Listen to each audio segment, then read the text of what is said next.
You're watching or listening to Who News Roundup September 2023. And for the next half an hour, that's what we're going to be talking about, so you don't have to. Hi, I'm JR. Hi, I'm Matt. Hi, I'm never sure when to come in, but I'm Ian. Welsh John. American John. And I'm Welsh John. Also Apparently, known as... unless I'm your JR.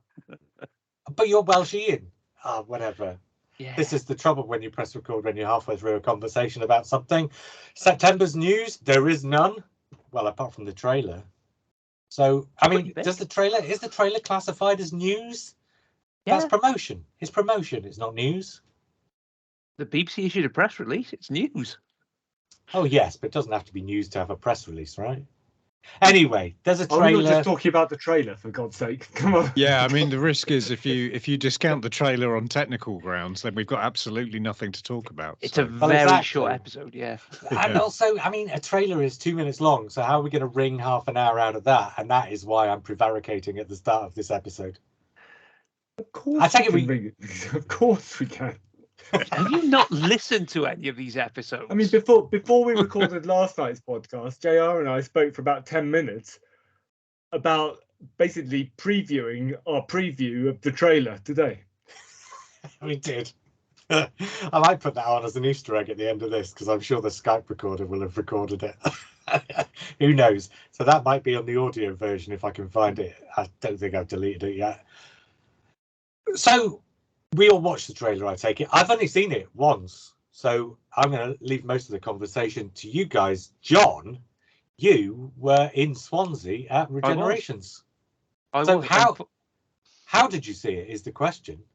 I saw it on an iPad, funnily enough. And I can tell you that at least two other members of this podcast saw it on a smartphone in a corner and did interviews with Crystal D about it afterwards. Which is up on Twitter now, or X, whatever. You mean they did interviews with Crystal D and it wasn't for this podcast? Correct. They didn't sub-brand. That's the first I've heard about this. Oh, outrageous. See, it's no secret. Oh, yes, but I've not seen it because I've just been out all day. Okay, actually, I'll come back to you. What did you think? And let's talk about the trailer itself. Let's find out. I saw it on my computer screen, I think, yesterday afternoon when it came up. Ian, what about you? I've seen it on my phone and my laptop and on the big telly that you can get YouTube on. So right, you've just reminded me. I didn't see it on my computer. I was actually in the room when Strictly was just about to start, and the trailer came on, so I actually saw it on the telly. At the time it was broadcast, which gobsmacked me so much I completely forgot until you just reminded me. So yes, that was where I saw it. Matt? I saw it at the IMAX cinema in Sweden. No, I didn't. I saw it on my phone, and I watched it whilst we were waiting for John to turn up for the podcast because he's always late. I watched it on the computer on YouTube because I realised I'd only seen it once and I couldn't remember anything about it.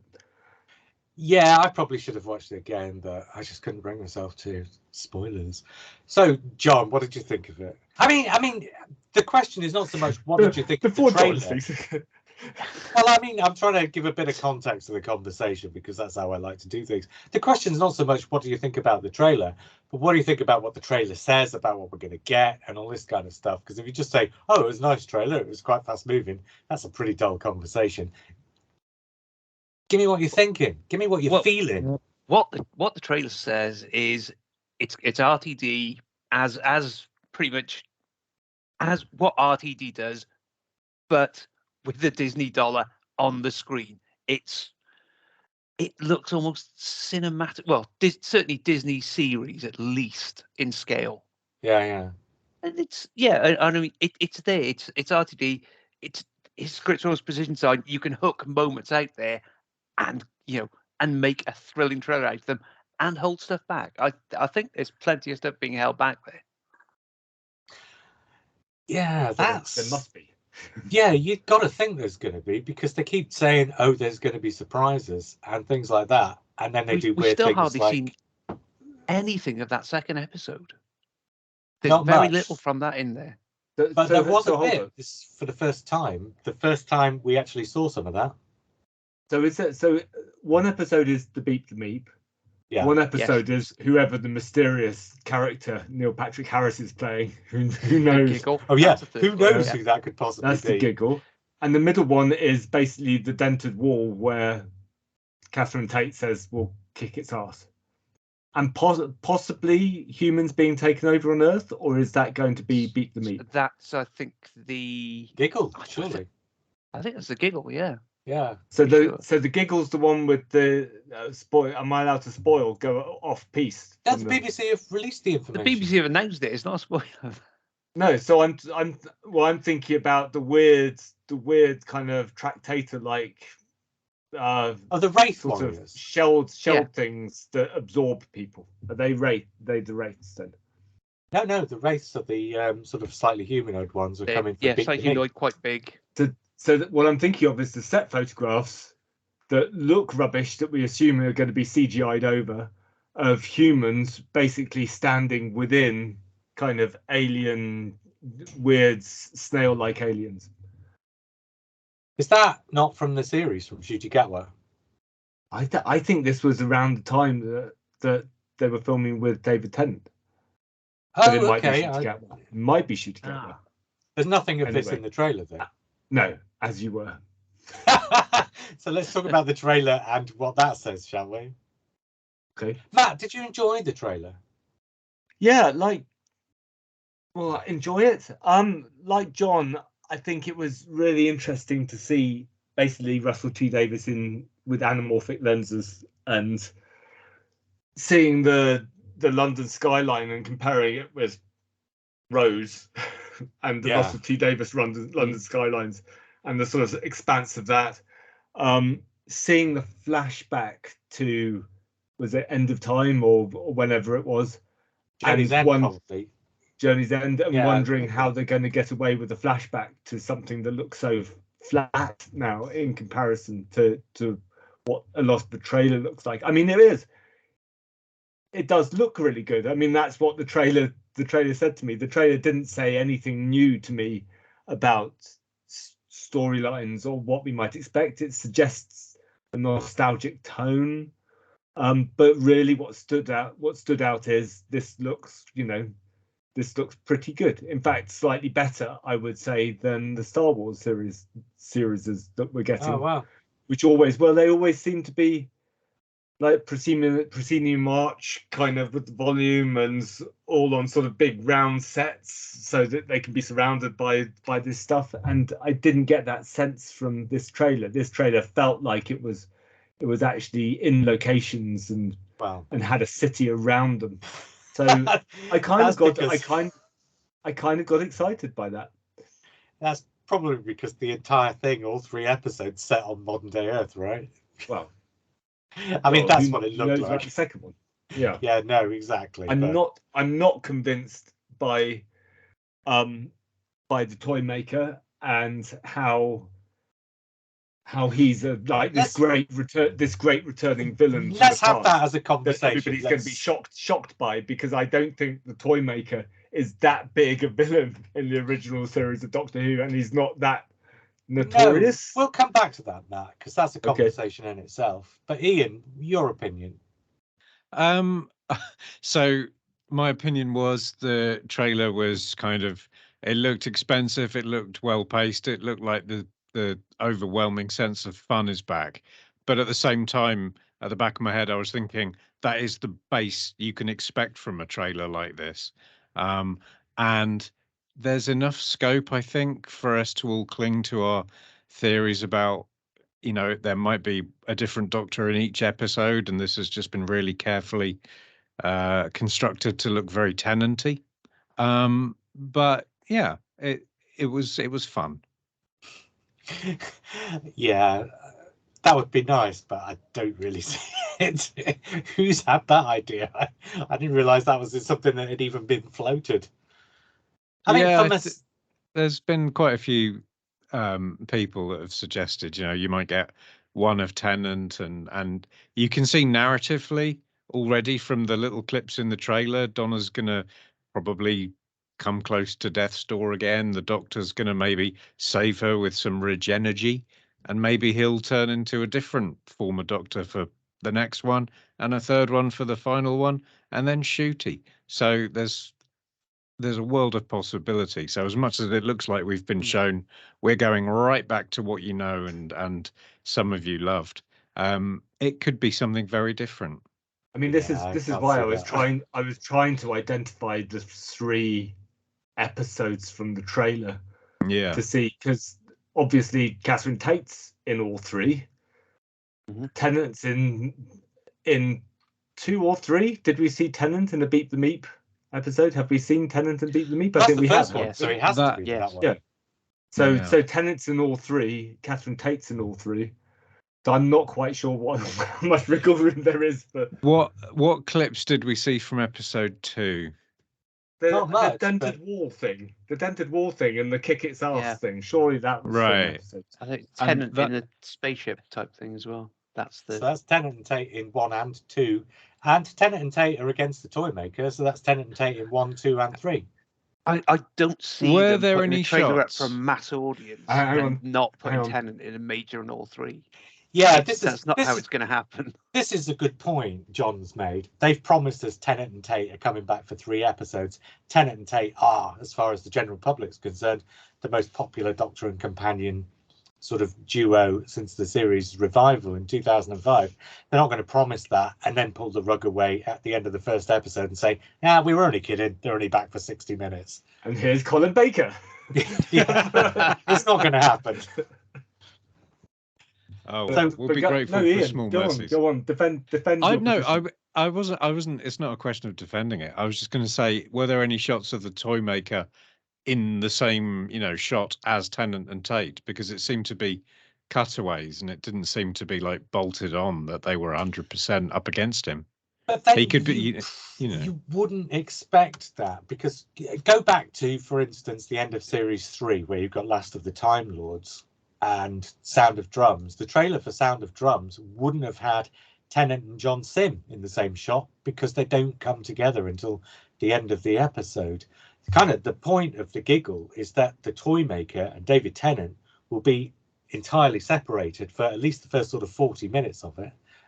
Except pretty much. I think you do see them in the same, because you see Tennant and Tate running into the Toymaker's whatever there through the big red door. Okay. So there is a shot. There's a conversation there, isn't there? Mini.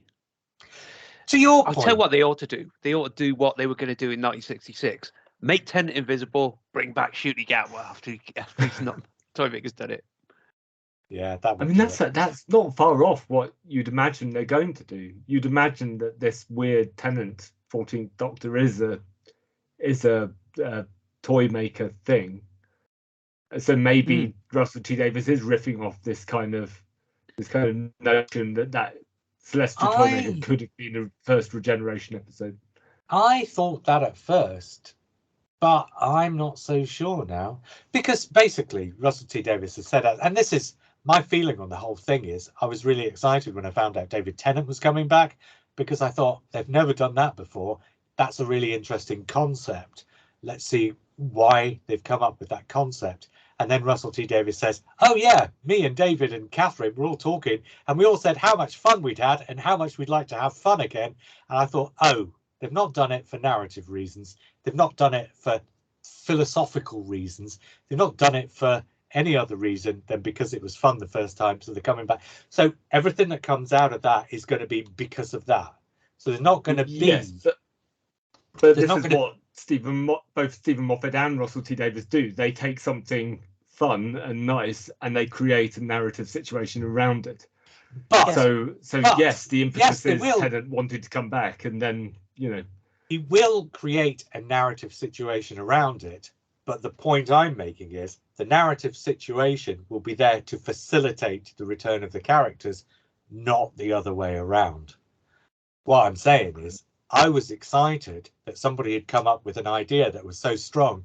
The only way you could give that idea legs was by bringing David Tennant back to do it. But it's not. It's the other way around.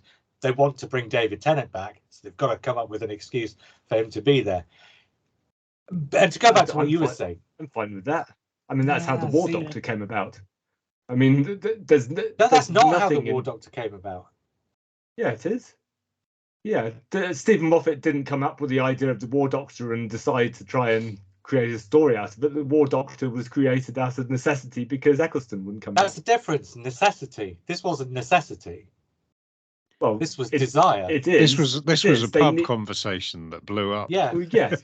Yeah, Exactly. but then that became a necessity when Tennant and Tate commit to coming back. Then it becomes a necessity. Then that's the situation, and you create a narrative out of that. Oh well. I can it's true. see your point, but it's nonsense.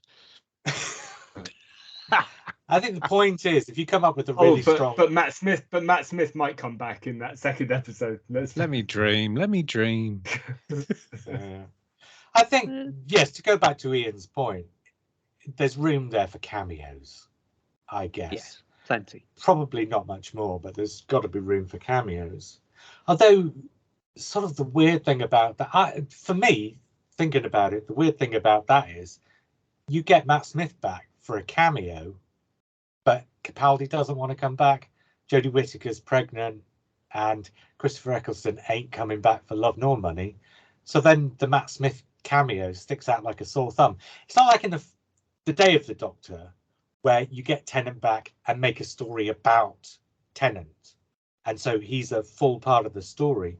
I suppose if Matt Smith was a full part of episode 2 of the 3, then that would make more sense. But if you get Matt Smith to come back for it, it would be like if in The Power of the Doctor, they had Sylvester McCoy and Paul McGann and Peter Davison, but no Colin Baker. It would be like, yeah, that's weird. Would Smith have the room to film that anything more than a cameo, though? Because obviously there's House of Dragon. Yeah, but House of Dragons is on indefinite hiatus because of the strike, and no, it's not. And wasn't. And wasn't. I think they're still filming it. I think. But also, you've got to remember, these specials were filmed like 18 months ago or whatever. Sure, it was. This is what I'm saying. Sure. There was no strike then. No. But also, but Matt Smith, I don't think they'd ask Matt Smith back for a cameo. I think there'd be too much respect for him, and we know he'd like to come back at some point, and so at some point there will be a multi-Doctor story. Well, why can't you Smith, have him in say one of the Guardians of the Edge, like as in Power of the Doctor, as the other Doctors filmed? It's quite easy to do that one, particularly if you've got regeneration there. It's easy, but I don't think it does justice to the fact that he was a popular Doctor. He was a popular figure. Oh, totally. He's probably second only to Tennant of the modern Doctors, really, isn't he? Jodie Whittaker, though. Abroad, actually. Yeah, Jodie Whittaker. He was the guy who broke America. Jodie Whittaker's surprisingly popular. I say surprisingly because as old school fans on social media, we're surrounded by algorithms that bring us the voices of people who hate Jodie Whittaker, but she is a really popular Doctor, and that is a fact. So I think the 3 Doctors that you would have in the modern day is Tennant, Smith, and Whittaker. I think that's the one that works. And then the other thing, and obviously that didn't happen because she was pregnant while all this was happening. So if she does appear at all, that presumably would be a cameo. But the thing about Smith was they did episode 2, they recorded episode 2 before 1 and 3, didn't they? Episode 2 was in the can before we even knew they'd started up again. So people weren't on the lookout for Matt Smith coming and going in Wales at the time he would have been coming and going in Wales, because nobody knew they'd actually started making Doctor Who. And there's no location filming, I think, in episode 2 off the top of my head, if I remember there right. There may be some, but you if wouldn't there is see any, it. Well, if there is any, it would have been recorded as pickups, basically, while the other episodes were being made. So if anything had been seen of location filming for episode 2, people would probably have assumed it was for 1 or 3. So what I'm saying is there might not be, but there could be some, but we just might not be aware of it until we get to see it on screen. But yes, if Matt Smith was there and all his stuff was done indoors, and this was before House of the Dragons started, because I can't remember how it works. After the first season finished, somewhere between seasons or something. Yeah. Yeah. So Matt Smith, I think, is the most likely by a long way. But I suppose the question there is, does Russell T Davies want to do that? Depends Because- if you want to celebrate that modern era. I mean, Chris Eccleston, from what we know, isn't coming back at all because of his issues with Russell and Yeah. others who are back on that production team. Capaldi isn't particularly keen on it by all accounts at the moment, and yeah, absolutely. You if you want to celebrate the new series, you bring back the doctors who are willing to come back, and Smith I think would be willing, and probably if they could fit it around, they probably Jodie as well would. But I don't see why you wouldn't. My point is, oh, I was just going to say, my point is not who do you bring back, but do you have the wherewithal to want to bring anybody back? Because Russell T Davies doesn't really strike me as somebody who wants to bring doctors back, apart from Tennant his own.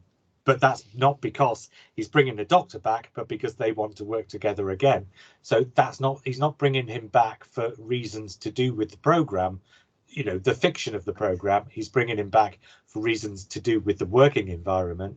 I'm saying is, just to finish my point very quickly then, my point is with Russell T Davies, it's all about the working environment, bringing other people's doctors in to a working environment that's based around Tennant and Tate. Feels to me like something that Russell T Davies might not necessarily be interested in. Well, the thing is, school reunion. He brings back Sarah Jane. Yeah, but he if there's a story there, I think he'd be happy to bring someone back. I don't think he's going to bring Matt Smith back during the David Tennant, Catherine Tate anniversary specials. I think Matt Smith will come back at some point, possibly alongside Shooter Gatwa. I don't think you'll see David Tennant and Matt Smith together again because they've done that. But I think, and also, just to finish your point there, Matt, and also because he's got just 3 lots of 60 minutes to focus on David Tennant, he's not going to shave half of one of those off to focus on Matt Smith. And I think by far the person to bring back isn't just Matt Smith, it's Karen Gillan as well, because Karen Gillan is out of everybody in Doctor Who the one that's achieved the greatest fame in Hollywood. She's really cracked America. And if you could bring her back, and she has a lot of nostalgia for the series, and she's still friends with Matt Smith, and obviously Arthur Darvill as well, bring them back, then suddenly you've got, a 65th anniversary story or whatever. I can't see Russell T Davies sort of being cautious about that, because that is a big thing to have Karen Gillan back in the series. And maybe that's why they had to merge with Disney, to have that kind of money, to get that kind of star back in the fold. Who knows? That's a good point, actually. I feel like we've wobbled down a tangent of what wasn't in the trailer, and we haven't really talked about what is in the trailer. We've started talking about multi-Doctor stories for some reason. Sorry, guys. Yeah, but that's kind of the reason we're here. What are we going to talk about that was in the trailer, Ian? I like that UNIT have taken over Tony Stark's big tower and brought it to London. That was good. We'll save some money by using the CGI from Iron Man, right? I do miss the idea that UNIT basically has a country house in the rectory grounds in somewhere. They're taken up in Torchwood Tower. Yeah, but it does look good. Remember, they're a semi-secret organisation here. With a giant logo that stretches a mile across the skyline of London. UNIT in neon. So I'm up for it. I mean, I think it possibly demonstrates, because there's a kind of a storyline to UNIT through the Jodie Whittaker years where it gets disbanded and cancelled. And then, shit happens. So it feels like they've kind of brought back UNIT into this world and given it a lot more money and a lot more power. And that's kind of an interesting thing to do. They did have in Power of the Doctor, they had a property in London, didn't they? So it's may just carry on from that. Yeah. But Power of the Doctor is so I saw this weird comment on, I can't remember if it was Twitter or Facebook or somewhere underneath somebody's status or tweet or whatever it was, from somebody saying, why have they brought her back? Of all the people to bring back, why bring her back? And I'm thinking, she was in the very previous episode to this, and another one like 2 episodes before that. They haven't brought her back. They've kept her on. Yeah, she's part of the ongoing story, Yeah. for, you know, Yeah. that's set on Earth. Hmm. Yeah. And she's very good.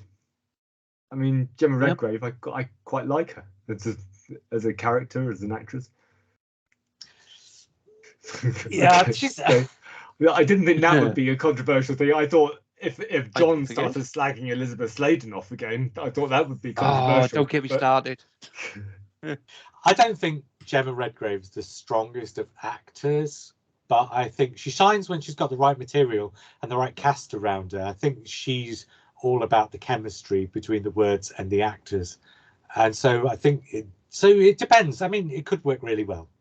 I'm looking forward to it. I want to see her under somebody else. She'll have been under 3 different showrunners now. That's great. Yeah, well, Scandalous.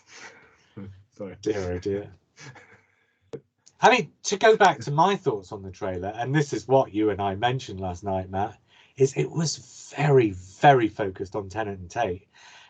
And I can sort of see why the publicity in somewhere like Doctor Who magazine would be very much focused on Tennant and Tate, because you want to appeal to the Doctor Who fans from 2008 who were fond of those two and who remember it. And I suppose you do want to appeal to the general public, so you want to have enough of them there that the general public go, oh, it's Tennant and Tate. But you also need another element in that trailer to appeal to new people who don't remember Tennant and Tate or who aren't interested in Tennant and Tate.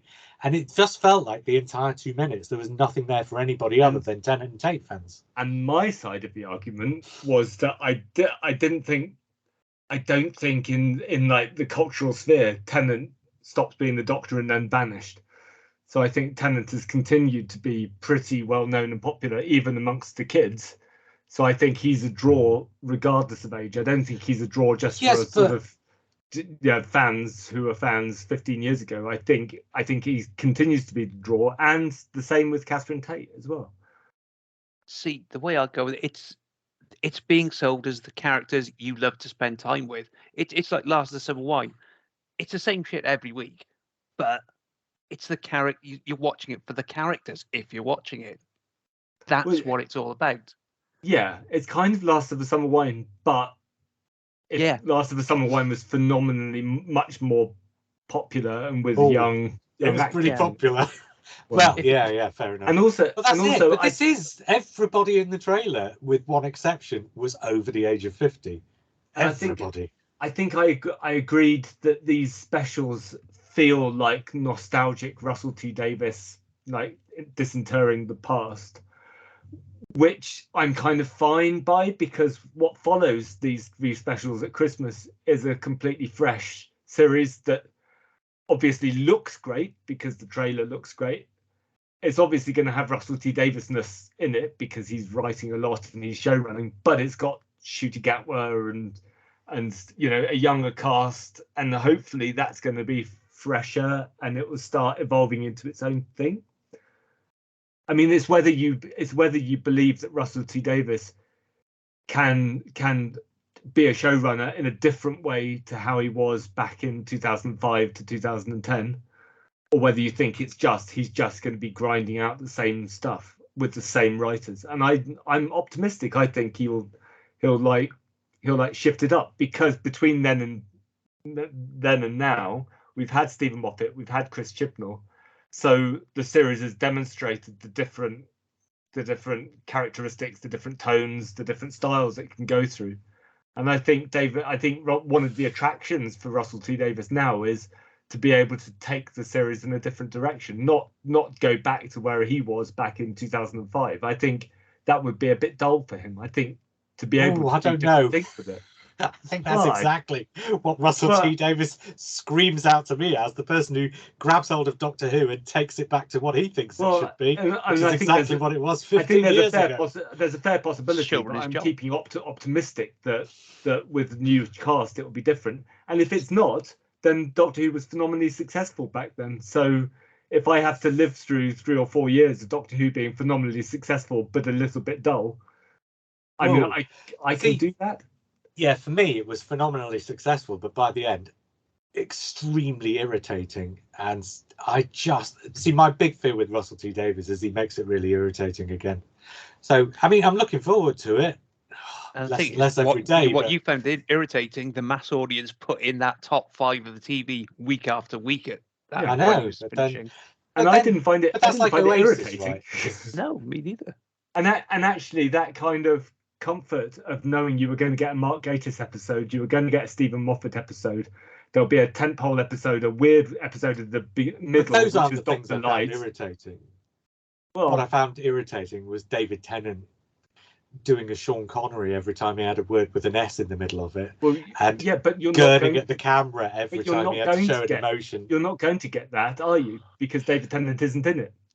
Yeah, but this is the thing. I'm worried that Russell T Davies is the kind of showrunner who will get Ncuti Gatwa to do his versions of those things. Okay. So I have a feeling that I might really enjoy Ncuti Gatwa's first series and then just find him more and more irritating as time goes on. Who knows? I hope not. I'm just saying, these are some of the fears, and this trailer did absolutely fuck all to allay any of those fears. Say what you really think. I don't know. I'm just looking at it and thinking, oh God, not Tennant doing the Tennant things again. But this trailer and these specials aren't going to be our marker for what Russell T Davies does to Doctor Who. That's different, because these specials are designed obviously to be a particular tone, a particular characteristic that is nostalgic, and the trailer is basically a distillation of the 3 specials. So it's going to be like that to the power of 10. Basically, it's going to be Tate and Tennant and nostalgia and a flashback to end of time, whatever, Stolen Earth. So that's what the trailer is going to do. I mean, there's, if you're hoping the trailer is going to show a different side, this trailer was never going to show that. This Christmas special coming, we might start getting indications of that. Yes, but I mean, but all the press releases and all the set leaks and everything else we've had about Ncuti Gatwa series just makes it look like David Tennant's series all over again, complete with, smarmy politician who turns out to be the master. Well, it probably won't turn out to be the master this time, but there's a story about a smarmy and here's the smarmy kid who's in league with the Sontarans. It just all looks like it's coming back again, exactly the same as it was before. I hope not. But all I'm saying is that trailer just rammed home to me. This is Russell T Davies back in Doctor Who, doing it exactly the same way as he did in 2008. And nothing that Russell T Davies has done convinces me that he can do it any other way. Well, you hire Russell T Davies, you're looking for that Russell T Davies, the big popular writer. Exactly. So that's what the BBC want him back for, to do it like he did in 2008. So that might be that might. So the BBC want him to make it popular like he did in 2008. They haven't necessarily brought him back to make it like it was in 2008, because it's now 2022. Well, this is the point. It's 2022 now. So television is different, isn't it?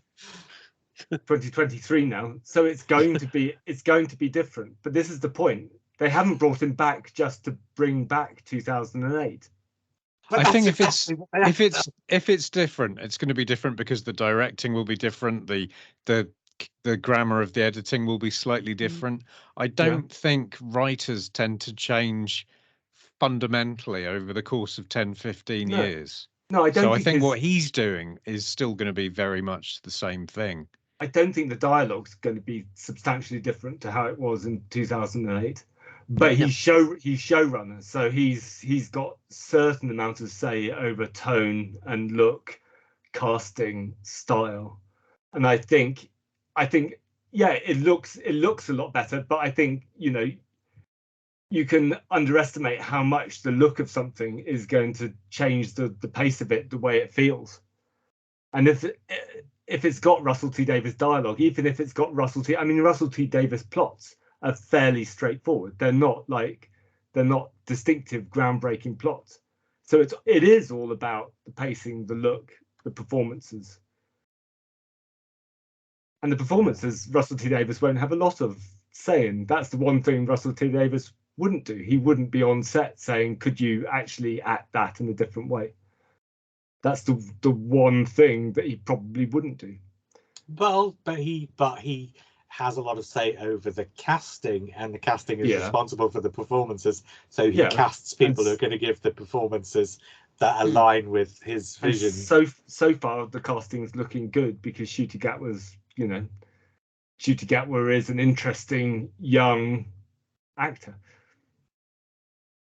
Let's just, before we go then, let's talk about the fact that they have announced it's the Toymaker, and it was a really weird way of doing it, where it's not been mentioned in the trailer, but instead the press release that they put out with the trailer says that he's playing the Toymaker, Neil Patrick Harris, which is a phenomenally weird way of doing it.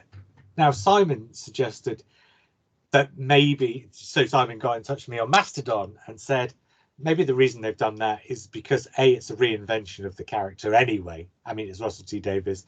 Presumably Russell T Davies has just said, okay, the Toymaker is a thing we can do, but this is what we can do with the Toymaker. So it's essentially that character in name alone, or half his name alone, because they've obviously dropped the Celestial bit, despite the fact that 99.9% of people think the word Celestial refers to the stars, which is where the Toymaker would have come from. So, just getting him out of a Mandarin costume would have solved that one.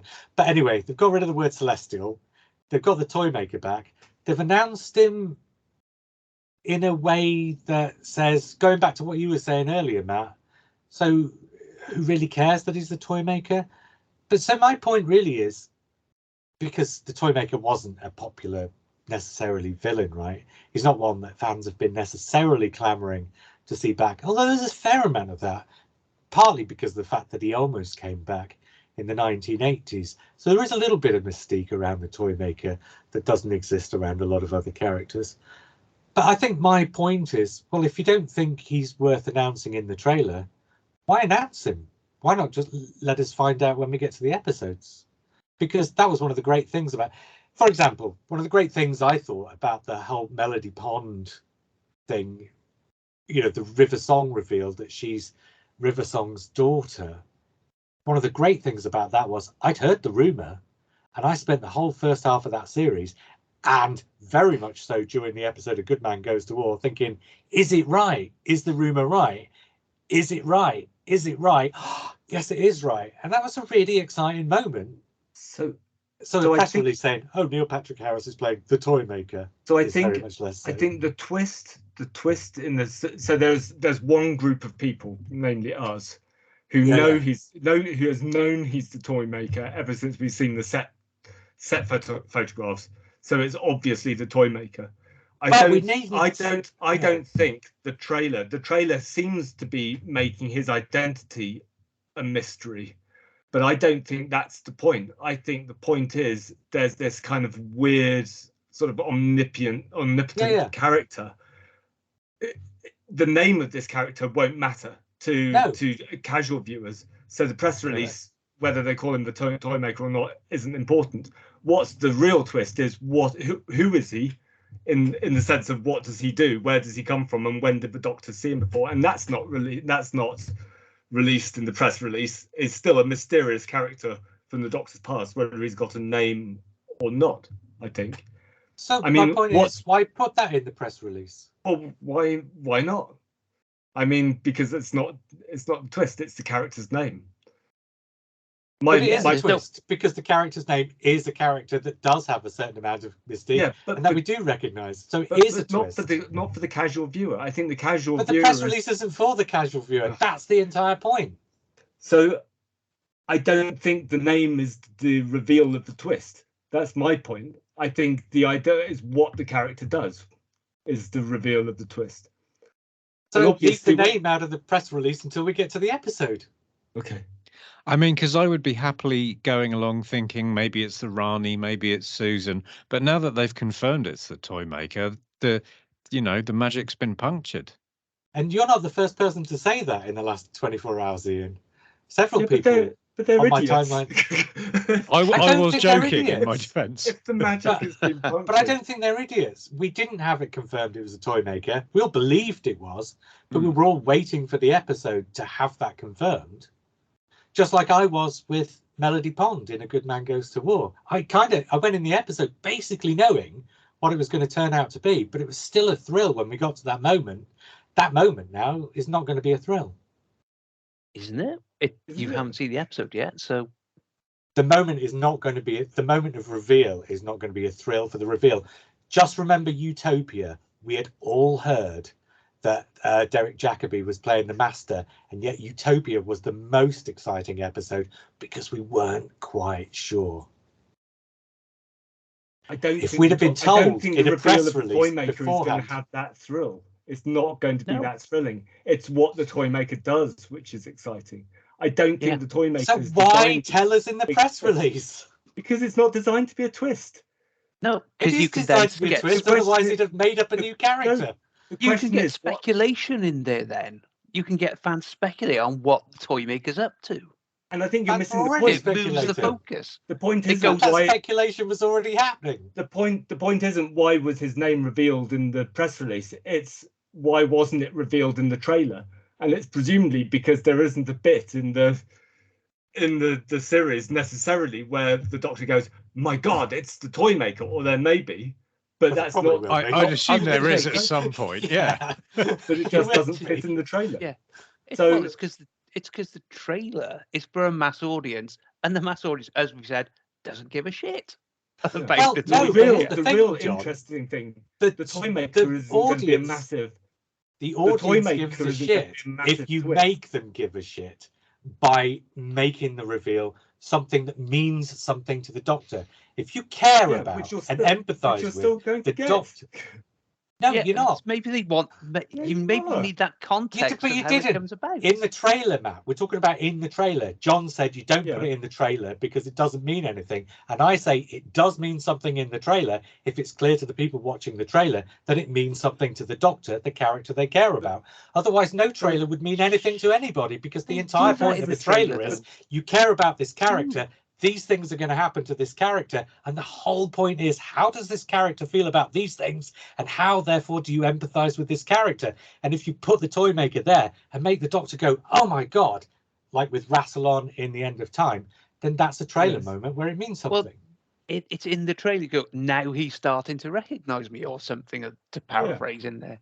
So they why did do give that the in the name? trailer. They didn't give Rassilon's name in a press release ahead of The End of Time. We got it in the episode and it meant something when we did. Yeah, but I think this is on a different. This is a different I don't level. think it is. I think it's exactly the same level I as think- Rassilon. I think when the story comes about, when the episode comes about, the excitement of a returning character is going to be all in the performance and what the character does. The whole point about the toy maker and why him and the master of the land of fiction, they've always said maybe they'll come back, is because they can do something different. They can warp reality. They can, bring fiction in. Yeah. They can do something really twisted. That's the point. The fact that he's named the toy maker or not, or the fact that we know he's the toy maker before he comes back, that doesn't affect the interest in what he does, because he can do anything. That's the So whole why point. make him the toy maker?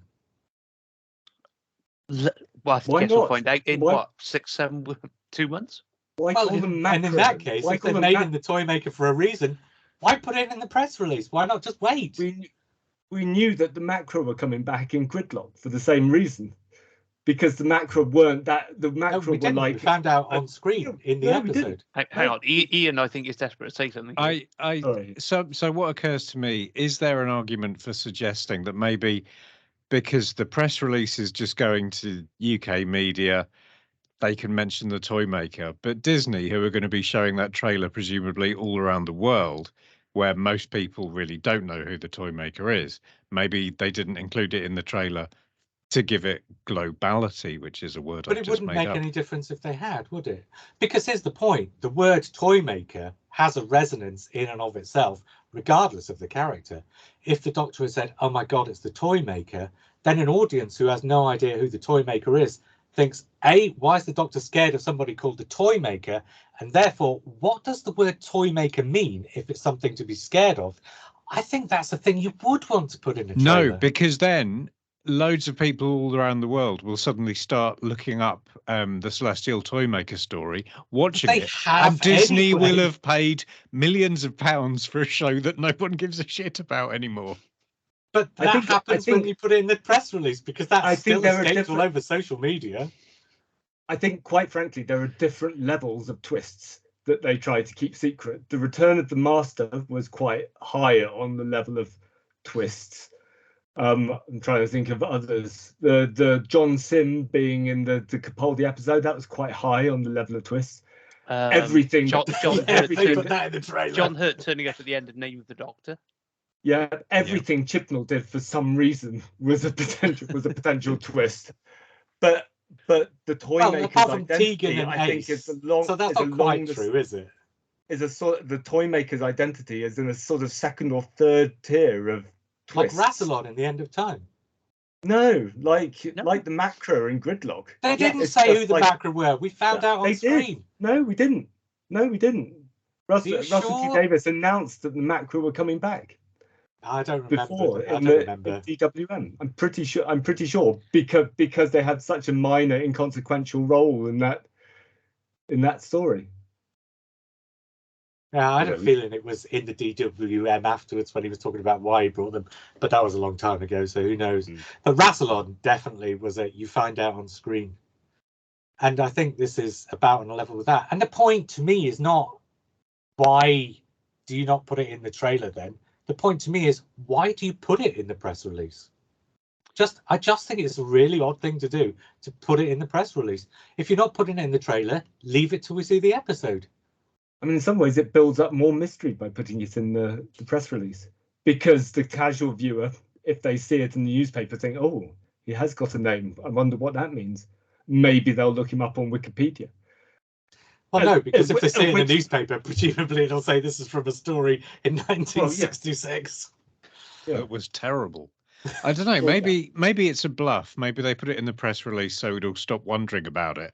And maybe And it it'll be isn't the the Rani. Toymaker. Yeah, it'll be the Rani, and we'll all be like, "Oh wow, oh, that's the biggest also- twist they kept quiet since Graham's sandwiches." And also, I don't think the name Celestial Toymaker was actually used that much in the original story, was it? He I was don't just the think it was, Toymaker in the yeah. story. No, I think it was he just was the mainly- title. The title of the is story, that story. So it's kind of like. Well, it wasn't even the that's title of the the title story, of- was it? Because it didn't have an Well, on-screen title. No, Yeah. it's the Celestial Toy Room, isn't it? That's the episode title, I think. Yeah, episode Right. 4, I think. Is it, or episode 1? Oh, One or episode the 1. other. Pretty Yeah. sure. So Yeah, I think it's- final I think- test is episode 4. So besides right. the sort of racist connotations, I think they're probably right to just ditch the Celestial bit and then. I don't know if there is a racial connotation. I think Yes, that's something there that is. we've Yeah, retconned onto there it. is. There you is. watched Deadwood. You watch Yeah, it's- Talons of Wang Chiang, and you can see that there's a racial connotation to there's- Celestial. Yeah, the Celestial Chang. Yeah. Yeah, Yes, but for it's most an people, it archaic doesn't mean. use in the UK terms. For most um, people, it doesn't mean that, though, does it? No, I would Well- never have taken it from growing up. I would have No, said it's no. Celestial is of the stars. Yeah. And Yeah, that is. but you But- wouldn't. but you'd now have we to know put that better. in the info titles. Yes, absolutely. But so, okay, put me straight. Does the word celestial, as it relates to people of the Orient, mean of the Orient, or does it specifically mean people think- of the Orient who are interested in the stars? I think, and I don't know for certain, but I think it was basically a kind of a description of Chinese people in the late 19th century, because they were a bit like describing them as inscrutable and mysterious, because they were an unknown country. And so they had a kind of belief systems that Aliens, in weren't other Christian, words. that's a bit weird, aliens. So to describe them as celestial is a bit like describing them as inscrutable, which is also racist. But Basically. no, inscrutable Because is only you're- racist if you use it in conjunction with somebody of the Orient. It's not. The word inscrutable is not racist in and of itself. It's not an epithet specifically It's how about you a apply it, particular though. cultural type. Yeah. So the so word in the- celestial is not an epithet that's particular to a No. cultural type. It's only racist if you use it in conjunction with that cultural type. Yeah, So like- if the toy like it maker was in has no, celestial toy maker. but it doesn't now, so it wouldn't be now. but unless you're telling me Neil Patrick Harris is Chinese. No, No, sounds like he he's does a bad German. German, doesn't he? Yeah. So But- it's but- not like they're scared of going racist, right? But they're not fucking idiots, JR. They wouldn't. They wouldn't. I don't they wouldn't know. call I him think a they celestial are. That's my toymaker point. And then have to say in interviews, "Oh yeah, we know it was racist back in the 1960s, but we're using it in a completely different context now." No, you just cut the celestial, and you get away with it. Yeah. I mean, it's common sense. It is common sense. It's just common sense. It just makes sense, JR. It just makes sense. Particularly in the 21st century. Yeah. It's a way to. And Russell T Davies there's no way he is not going to be aware of that. Disney isn't going to basically get hold of the series, and in the second or third episode are going to have to put out a press release or something about how it might have been racist in the 1960s, this 1960 story, but it's not racist now because we've used it in an entirely different context. So why bring that character back rather than use a different Well, character altogether? That's a different question, but that's why I think it's not that big a twist, because I think this is an example of Russell T Davies just bringing back, having an idea for this omnipotent, weird, reality controlling character, a bit like Doctor Strange, or a bit like what Marvel are doing with the Marvel universe, and then thinking, well, if I'm bringing all these powers to a character, I might as well just sneak in a reference to an earlier story, or they've just recovered all the episodes like they did with Web of Fear after the Great Intelligence came back. God, I hope they don't release them. Yeah. It's it's an anniversary special. It will always try and celebrate the show's past somewhere, and it's if this is a way they can link it to the 20th century version of the show, good for that. Because they've having Star Beast in the first episode. I still don't know how Disney are going to feel about having this as the start of their new golden era of Doctor Who. This kind of deep cut throwback reference to an inconsequential and largely forgettable villain from 1966. In episodes that no longer exist. Yeah, but I'm assuming the references. I'm assuming the references to the Celestial Toymaker aren't going to be deep. Toymaker. I don't imagine that you'll have to know the story. They won't have flashbacks. So David Tennant said that line about, there's something terrible from our past coming back for me. And that implies they are.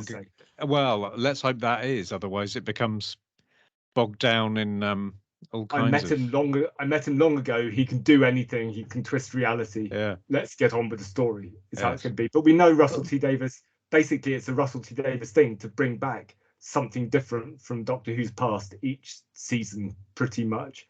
The problem is you're now running out of things to bring back, so you have to bring back the racist ones and sanitize them slightly.